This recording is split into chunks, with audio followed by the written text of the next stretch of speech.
Guys, एक बार फिर से आपका देव केमिस्ट्री पॉइंट में स्वागत है। कल हम नामकरण के बारे में डिस्कस कर रहे थे और नामकरण की है वो केवल टेबल के बारे में अध्ययन किया था कि टेबल को हम किस प्रकार से याद कर सकते हैं। उस टेबल को याद करने के बाद हम नामकरण देखते हैं। तो नामकरण का जो पहला नियम है वो पहला नियम हमने देखा था कि सबसे लंबी श्रृंखला का चुनाव करते हैं। ठीक है, first of all we have to select the largest chain of a compound, यानी सबसे लंबी श्रृंखला का हम चयन कर लेते हैं। लार्जेस्ट चेन है उसका हम चयन करते हैं। उसके बाद में सेकंड नंबर था उस पर नंबर सिस्टम करने का, कि उस पर हम नंबर सिस्टम किस प्रकार से करते हैं। तो उसको करते हैं अंक लगाना,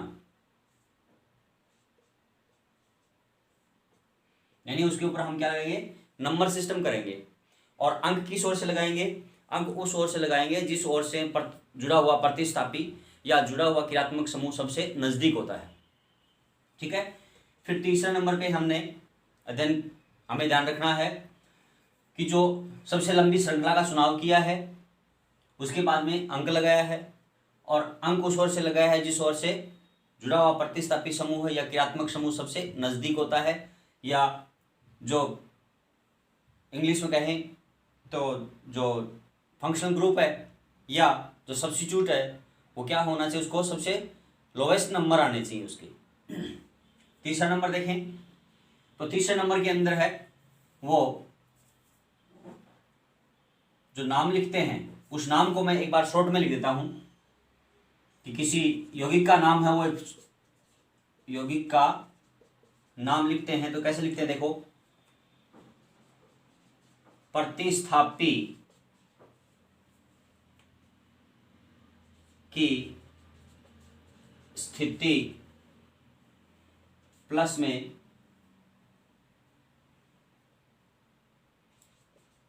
संख्या, और बाद में क्या लिखते हैं, पहले लिखी प्रतिस्थापी की स्थिति, फिर प्रतिस्थापी की संख्या, उसके बाद में प्रतिस्थापी का नाम, प्रतिस्थापी का नाम, उसके बाद में मुख्य श्रृंखला का नाम, और अंत में क्रियात्मक समूह का अनुलग्न। ये आपको ध्यान में रखना है। क्या करना है कि कोई भी आप यौगिक का नाम लिखें ऑर्गेनिक केमिस्ट्री के अंदर, आईयूपीएससी में नाम के अंदर, तो आपको सबसे पहले क्या ध्यान रखना है कि उसकी प्रतिस्थापी या सब्स्टिट्यूट की पोजीशन को शो करना है। उसके बाद में उस सब्स्टिट्यूट या प्रतिस्थापी की संख्या लिखनी है कि वो संख्या में कितने हैं। जैसे संख्या में 1 है तो मोनो कहते हैं, लेकिन मोनो को लिखते नहीं हैं, केवल उसकी स्थिति को प्रदर्शित कर देंगे। फिर क्या करेंगे, प्रतिस्थापी की संख्या को यदि 2 है तो उसको डाई कहेंगे, 3 है तो ट्राई कहेंगे, 4 है तो टेट्रा कहेंगे। फिर प्रतिस्थापी का नाम, प्रतिस्थापी का जैसे नाइट्रो है, NO2 है तो नाइट्रो, ठीक है, हेलोजन है तो हेलो, ठीक है, और इथर है तो ऑक्सी। इस प्रकार से इनके है वो प्रतिस्थापियों के नाम लेना। जैसे मेथिल है, CH3 है तो मेथिल, CH3 CH2 है तो एथिल। इस प्रकार से इनका नामकरण है वो करते हैं। तो प्रतिस्थापी का नाम लिखते हैं, फिर मुख्य श्रृंखला का नाम लिखते हैं। जैसे मैं एक उदाहरण ले लूँ, CH3 CH2, और यहाँ मैंने कर दिया CH2OH, इधर मैंने कर दिया CH2 CH3। अब देखिए सबसे लंबी श्रृंखला है वो ये हो गई।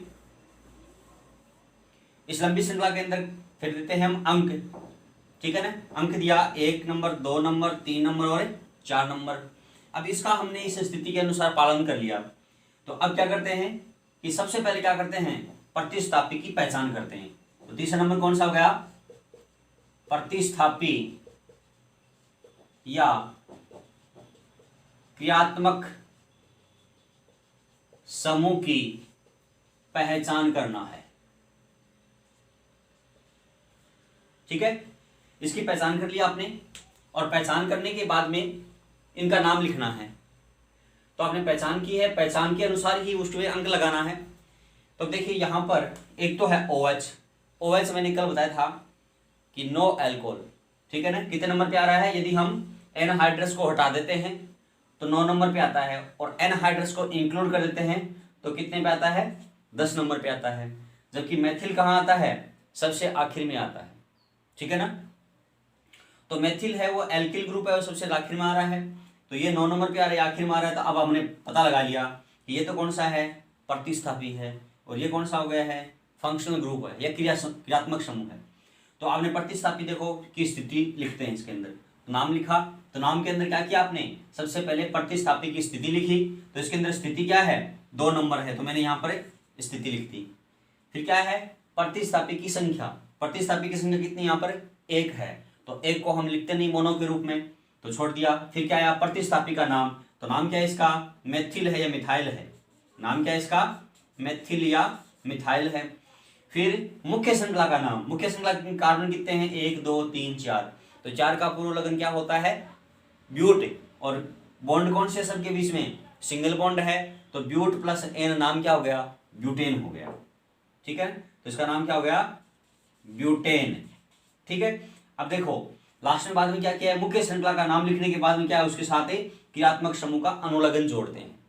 तो क्रियात्मक समूह फंक्शनल ग्रुप क्या है यहाँ पे? OH है, और जब ब्यूटेन के साथ ओल जोड़ते हैं तो ये क्या हो गया? यहां से ई को हटा देंगे और क्या हो जाएगा? ब्यूटेनॉल हो जाएगा, ठीक है ना। इस ई को यहां से हटा देंगे तो नाम क्या हो गया? ई को हटा दिया और लास्ट में क्या जोड़ दिया हमने?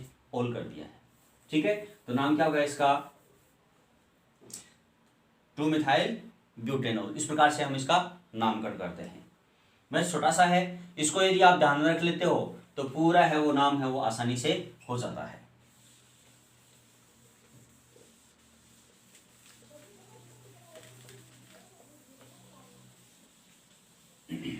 एक और लेता हूं मैं,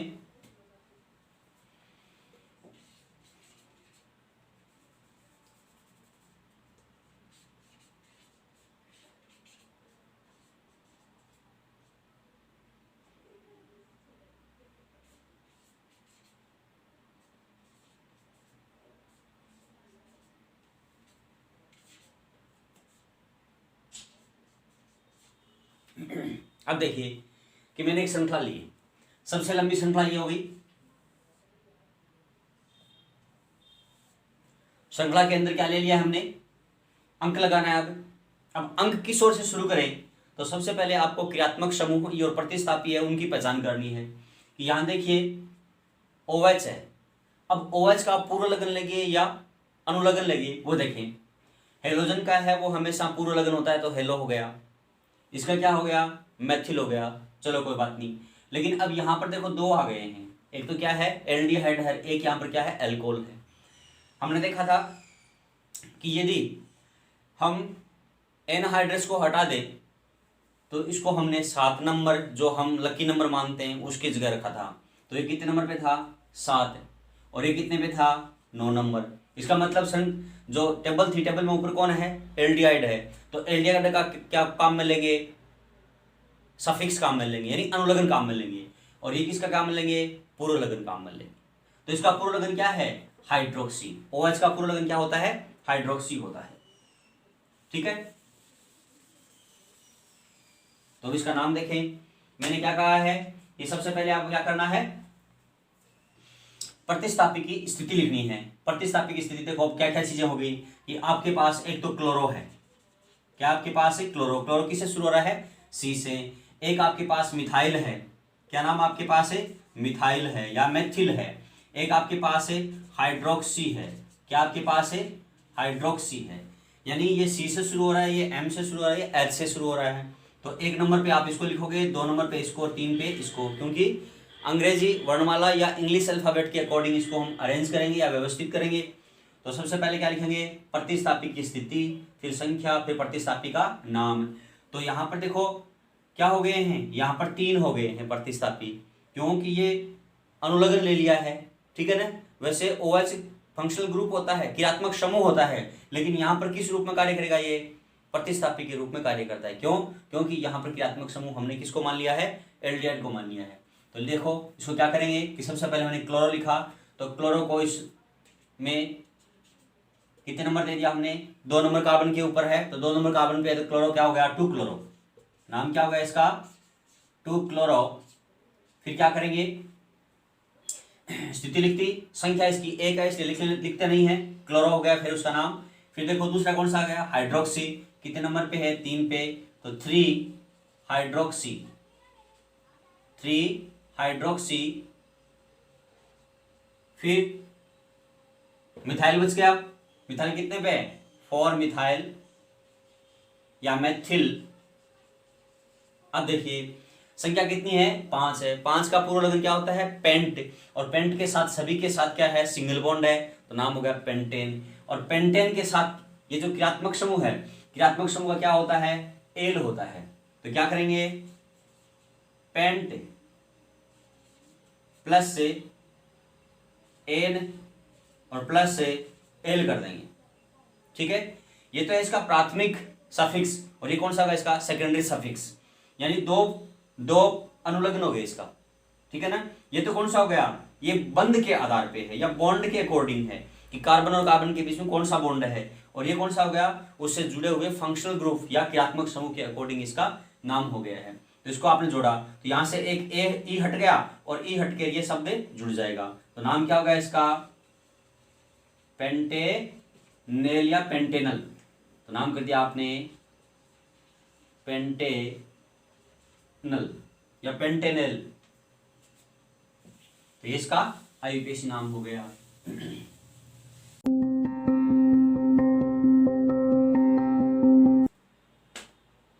अगला एग्जांपल देखते हैं, देखिए CH3 C double bond O, CH2 C, और मैंने इसको यहां पर जोड़ दिया साइनाइड, और इधर कर दिया मैंने CH3, ठीक है। अब फर्स्ट ऑफ ऑल क्या करना है, हमें सबसे लंबी श्रृंखला का चुनाव करना है। तो चुनाव करने से पहले हमें ये ध्यान रखना है कि इसके अंदर टेबल में सबसे ऊपर कौन है। तो यदि हम एनहाइड्रस को हटा देते हैं, तो एनहाइड्रस को हटाने पर ये तो आता है 6 नंबर पे साइनाइड, और ये कीटोन है ये आता है 8 नंबर पे। क्यों, एल्डिहाइड कितने पे आता है, लकी नंबर 7 पे, तो एल्डिहाइड का अगला कीटोन, तो ये 8 नंबर पे होगा, ये 6 नंबर पे होगा, हमने डिसाइड कर लिया। तो अब इसका क्या होगा, जो ऊपर आ रहा है टेबल के अंदर उसका तो होगा सफिक्स या अनुलग्न काम में लेंगे, और जो टेबल के नीचे आ रहे हैं क्रम में उनका हम पूर्व लग्न या प्रीफिक्स काम में लेते हैं। तो इसका जो ये तो हो गया 6 नंबर पे, तो इसको हम क्रियात्मक समूह के रूप में मान लिया। तो अब लंबी श्रृंखला लेंगे तो वो इस प्रकार से लेंगे, श्रृंखला किस प्रकार से हो जाएगी, ऐसे हो जाएगी। ये हमने सबसे लंबी श्रृंखला का चुनाव कर लिया है। अब देखो इसका हमने दोनों साइडों से अंक लेके रख लिया कि 1 नंबर 2 नंबर 3 नंबर 4 नंबर और 5 नंबर। मैंने इस साइड से इसका नंबर सिस्टम देना शुरू कर दिया, 1 नंबर 2 नंबर 3 नंबर और 4 नंबर। अब देखें कि यदि हम लेफ्ट हैंड साइड से इसका नंबर सिस्टम देना शुरू करते हैं, तो देखिए कीटोन है वो 8 नंबर वाला आ रहा है 2 नंबर पे, और जो साइनाइड टेबल के अंदर 6 नंबर पे आ रहा है वो 5 नंबर पे आ रहा है। 1 2 3 4 5, 1 2 ये 3 ये 4 और ये 5।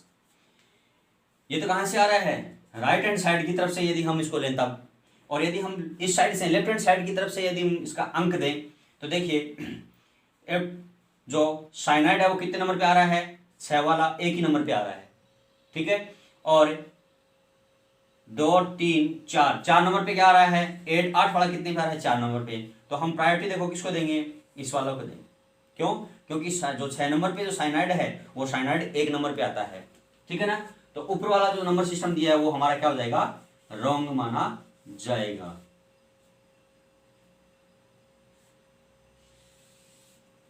अब इसका क्या होगा नंबर सिस्टम, 1 2 3 4 और 5, ठीक है। क्योंकि साइनाइड कहां आता है, 6ठे नंबर पे, इसलिए हमने इसको फर्स्ट प्रायोरिटी दे दी। अब इसके पास क्या हो गया, एक तो ये है एक ये है, इसको हम कहते हैं मिथाइल और इसको हम क्या कहते हैं, ऑक्सो। तो ओ पहले आता है या एम, एम पहले आता है इंग्लिश अल्फाबेट में, तो इसको हमने क्या लिख दिया, पहले लिख दिया। तो नाम क्या हो जाएगा, 2 मिथाइल या 2 मेथिल, 2 मिथाइल या 2 मेथिल, फिर क्या आ गया 4 ऑक्सो, 4 ऑक्सो, फिर क्या आ जाएगा, क्या बच गया आपके पास, मुख्य श्रृंखला में कार्बन कितने हैं 5, 5 को कहते हैं पेंट, और फिर क्या होगा उसके साथ है नाइट्राइल, क्योंकि साइनाइड का जो सफिक्स है वो क्या होता है, नाइट्राइल होता है। तो नाम हो गया पेंटेन नाइट्राइल, पेंटेन नाइट्राइल।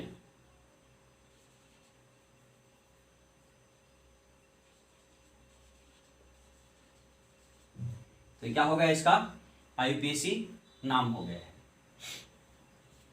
और एग्जांपल लेते हैं,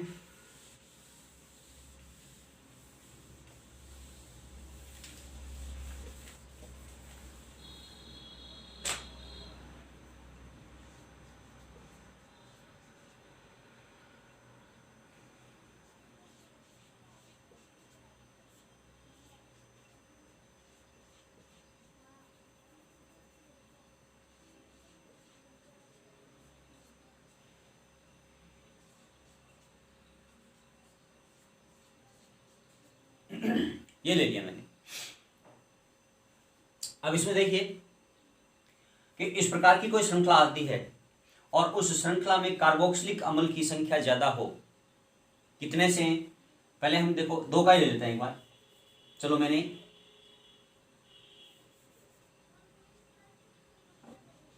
पहले 2 का लेके देख लेते, उसके बाद में ये एग्जाम्पल लेंगे। ये देखो 2 कार्बोक्सिलिक अम्ल का लिया है, तो सबसे लंबी श्रृंखला क्या लेंगे, ये वाली हो जाएगी सबसे लंबी श्रृंखला, ठीक है। अब देखो मैं इस साइड से दूं तो 2 नंबर पे आ रहा है मेथिल, इस साइड से दूं तो 2 नंबर पे आ रहा है एल्कोहल, तो क्या देंगे हम प्रायिकता, एल्कोहल को देंगे 1 2 3 4 और 5, ठीक है। तो ये हो गया इसका अंकन। अब इसका नाम लिखें, तो देखो इसका आएगा हाइड्रोक्सी, क्योंकि कहां पर है ये, इन दोनों के नीचे, क्योंकि सबसे पहले क्या आता है टेबल के अंदर, सबसे ऊपर कार्बोक्सिलिक अम्ल ही आता है। तो इसको आपने क्या लिखा, ये हो गया हाइड्रोक्सी, ये होगा मिथाइल और ये भी हो गया मिथाइल। तो देखिए मेथिल एम से शुरू होता है, हाइड्रोक्सी एच से शुरू होता है, तो एच हम पहले लिखेंगे। तो कितना हो गया है 2 हाइड्रोक्सी, उसके बाद मेथिल दो बार है, ठीक है ना। पोजीशन क्या है, एक तो मेथिल तीसरे कार्बन पे है और एक मेथिल कौन से है, चौथे कार्बन पे है। कितनी बार है, 2 बार है, 2 बार को हम दो संख्या क्या कहते हैं, डाई। तो मेथिल 2 बार है तो 3,4 डाई मेथिल। और उसके बाद क्या करेंगे, ये देखो कार्बन की संख्या कितनी है, 1 2 3 4 5, 5 को क्या कहते हैं पेंट, और पेंट 1,5 डाई ओइक एसिड, नाम क्या कीजिए इसका 1,5 डाई ओइक एसिड, ठीक है ना। ये तो इसका नाम ये कर दें, या आखिर में क्या करते हैं हम 1,5 डाई पेंटेनोइक एसिड, ठीक है ना। तो इसको क्या लिखते हैं 2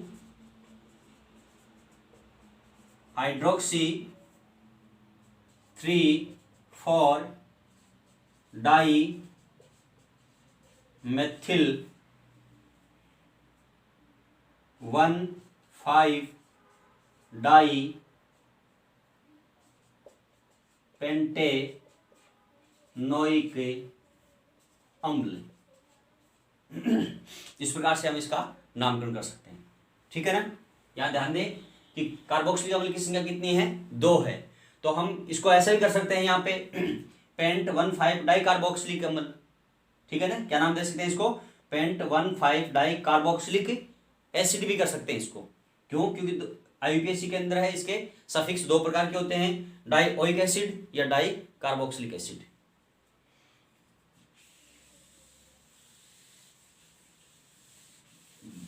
अब इसी को हम दूसरे टाइप से लेके देखें, HOOC और फिर यहां कर दिया मैंने CH3 यहाँ मैंने OH कर दिया है, यहाँ एक COOH कर दिया है और यहाँ भी मैंने COOH कर दिया है। अब देखें यहाँ पर कार्बोक्सिलिक समूह की संख्या 3 हो गई है। यदि कार्बोक्सिलिक समूह की संख्या 2 से ज़्यादा हो जाए तो उसको नाम लिखते समय इन कार्बोक्सिलिक समूह के कार्बन को छोड़ देते हैं और हम इसको इस प्रकार से ले लेते हैं श्रृंखला को। अब देखो हमने क्या किया है कि जो कार्बोक्सिलिक या समूह लिए हुए हैं उन सभी समूह को हमने छोड़ दिया है और श्रृंखला को इस प्रकार से ले लिया है। ठीक है, अब इसका यदि हम अंक लगाते हैं तो देखो इस कार्बन के ऊपर 2 कार्बोक्सिलिक समूह है तो इसको हमने 1 दे दिया, इसको 2 दे दिया, इसको 3 दे दिया और इसको 4 दे दिया। ठीक है, देखिए इसका नाम हो गया है 2 hydroxy butane 113 try carboxylic acid. क्योंकि कार्बोक्सिलिक समूह की संख्या 2 से अधिक हो गई है इसीलिए कार्बोक्सिलिक समूह को पूरे को छोड़कर और मुख्य श्रृंखला का नाम लिख के और जितने कार्बोक्सिलिक अम्ल होते हैं उनका उतना ही नाम लिख देते हैं। जैसे कार्बोक्सिलिक समूह यहाँ पर 3 है तो हमने क्या कर दिया है, ट्राई कार्बोक्सिलिक अम्ल कर दिया है। एक और एग्जाम्पल लेते हैं।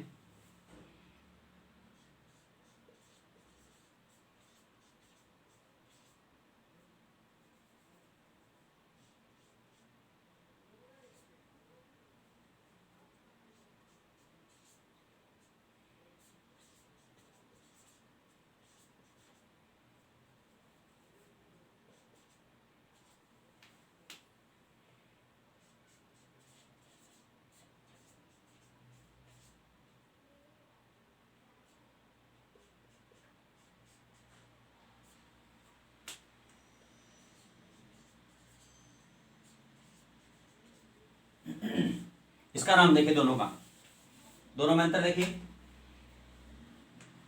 इसकी सबसे लंबी श्रृंखला ले तो सबसे लंबी श्रृंखला ये होगी, इसके सबसे लंबी श्रृंखला ले तो सबसे लंबी श्रृंखला ये वाली होगी। ध्यान दे, इसको ट्रिपल बॉन्ड के साथ नहीं लिख कर आप ऐसे भी लिख सकते हो, या क्या कर दिया आपने CN कर दिया। ठीक है ना, तो इसका मतलब ये क्या है, इसके साथ ट्रिपल बॉन्ड है और इसको आपने क्या कर दिया, NC कर दिया। क्या कर दिया, इसने आपने NC कर दिया। NC का मतलब क्या हो गया, नाइट्रोजन और कार्बन के बीच में ट्रिपल बॉन्ड है, ये आइसोसाइनाइड है और ये साइनाइड है। अब दोनों में अंतर देखें कि यहाँ पर आइसोसाइनाइड के अंदर है इस कार्बन से ये नाइट्रोजन जुड़ता है इसलिए यहाँ पर चेन ब्रेक हो गई है या चेन टूट गई है, परंतु साइनाइड के अंदर देखो इस कार्बन से ये कार्बन ही जुड़ा हुआ है इसीलिए इस साइनाइड के अंदर साइनाइड के कार्बन को मुख्य श्रृंखला के अंदर गिनते हैं, जबकि आइसोसाइनाइड के अंदर मुख्य श्रृंखला के साथ उनको नहीं गिनते।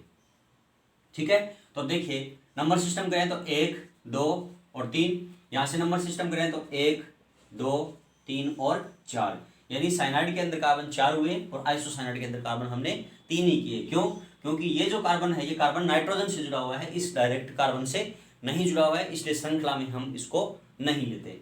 तो देखिए ये तो क्या होता है नाइट्रो और ये क्या होता है आइसोनाइट्राइल, ये क्या होता है आइसोनाइट्राइल। तो अब इसका हम नाम लिखेंगे तो नाम क्या हो जाएगा इसका 1 नाइट्रो, ये देखो कार्बन कितने हुए 3 को हम क्या कहते हैं प्रोपेन नाइट्राइल तो होता जब यहाँ पर साइनाइड होता, और यदि आइसोसाइनाइड होता है तो वहां पर हम इसको कर देंगे आइसोनाइट्राइल। तो नाम हो गया 2 nitro 1 iso propane nitrile.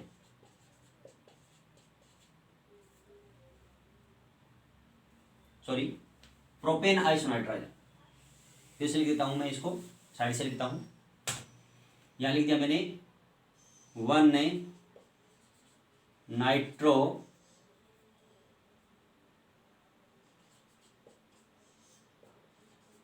Prop 1 आइसोनाइट्राइल।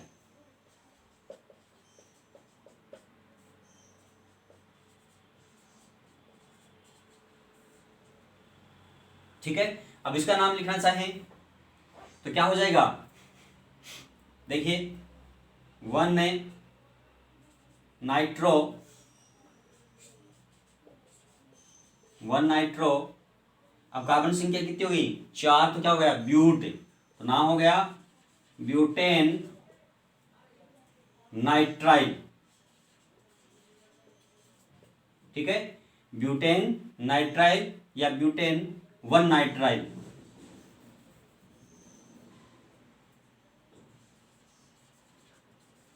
Butane nitrile. अब देखो दूसरा नाम क्या हो सकता है इसका 1 नाइट्रो ब्यूट 1 नाइट्राइल। ये क्या हो गया इसका आईयूपीएसी नाम हो गया। साइनाइड आए तो हम श्रृंखला के अंदर उसका कार्बन गिनते हैं, काउंट करते हैं, और आइसोसाइनाइड आता है तो उसका श्रृंखला में कार्बन काउंट नहीं करते हैं।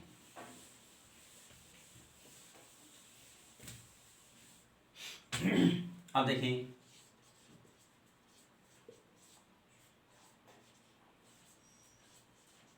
कि इसके अंदर या इसको आप ऐसे भी लिख सकते हैं, जो एल्डिहाइड है उसको आप ऐसे लिख दो। यहां देखें एल्डिहाइड भी आ गया और कीटोन भी आ गया, तो ये कितने नंबर पे आता है 6। ये कितने नंबर पे आता है, सॉरी ये नंबर आता है 7 पे और ये नंबर आता है 8 पे। तो ये क्या हो गया फंक्शन ग्रुप। तो अब क्या करेंगे, इसको आपने लेना है ऑक्सो, इसको लेना है ऑल। तो 1 2 3 और 4, तो नाम क्या होगा इसका 3 ऑक्सो ब्यूट 1 एल। तो नाम क्या होगा इसका 3 ऑक्सो, यानी 3 पे कीटोन है, और ब्यूट का क्या हो गया है ब्यूट, और ये 1 ऑल हो गया है। ठीक है, इसी प्रकार से और ले कि थोड़ा सामने ये देख लें कि कहां पर ऑक्सो लेंगे, कहां पर फॉर्मिल काम में लेते हैं, तो और देख लें।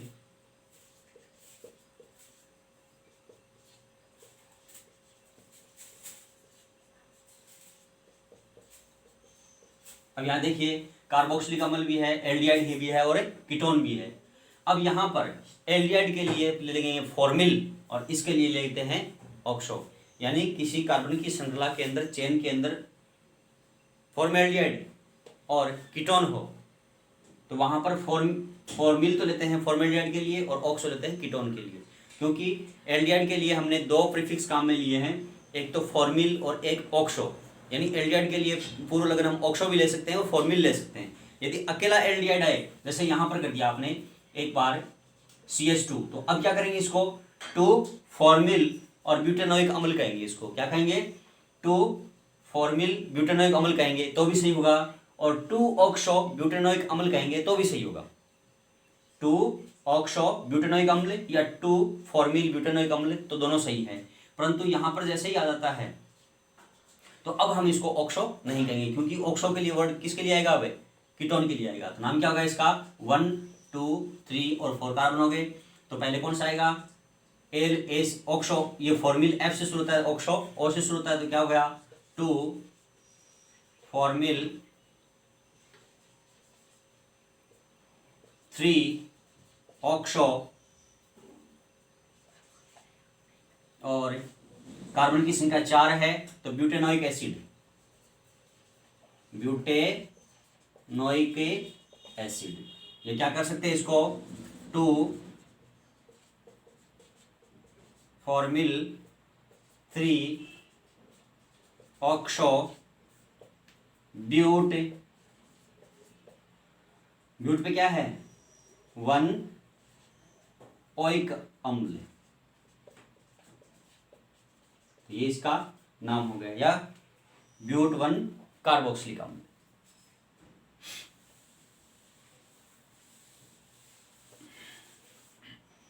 एक एग्जांपल और लेता हूं मैं।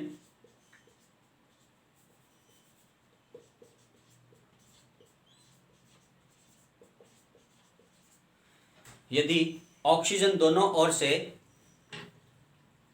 कार्बन से जुड़ा रहता है तो उसे हम ईथर कहते हैं। ठीक है, देखिए इसका आईयूपीएसी नाम लिखते हैं तो उसकी श्रृंखला को तोड़ देते हैं 2 भागों में। ये श्रृंखला को क्या कर लिया हमने 2 भागों में तोड़ लिया। क्यों, क्योंकि ये श्रृंखला अलग हो गई, ये श्रृंखला अलग हो गई, क्योंकि दोनों किससे जुड़े हुए हैं ऑक्सीजन से जुड़े हुए हैं। तो जो छोटी श्रृंखला है और बड़ी श्रृंखला है उन दोनों को देख लें। छोटी श्रृंखला को है उसके साथ क्या जोड़ेंगे, ऑक्सी शब्द जोड़ देंगे। छोटी श्रृंखला के पूर्व लगन के साथ ऑक्सी शब्द जोड़ेंगे, और बड़ी श्रृंखला है उसका सिंगल बॉन्ड के अकॉर्डिंग नाम कर देंगे। जैसे छोटी श्रृंखला यहाँ पर क्या है, मेथ है, छोटी श्रृंखला क्या है यहाँ पे, मेथ है, तो मेथ के साथ ऑक्सी जोड़ा तो नाम क्या हो गया, मेथॉक्सी, मेथ प्लस ऑक्सी, और यहाँ कार्बन द्वैत क्या हो गया, एथेन हो गया। कार्बन द्वैत क्या कहते हैं, एथेन। एथेन यहाँ पर क्यों लिखा है, क्योंकि सिंगल बॉन्ड के अकॉर्डिंग इसका नाम कर लेते हैं। तो ये क्या होते हैं, ईथर होते हैं। कौन से होते हैं ये, ईथर होते हैं। तो ईथर का नाम कैसे होता है, ये एल्केन है तो एल्कोक्सी एल्केन, ईथर का नाम क्या हो गया, एल्कोक्सी एल्केन, यानी जो छोटी श्रृंखला है उसके साथ ऑक्सी जोड़ते हैं और बड़ी श्रृंखला को वैसा का वैसा लिख दें। जैसे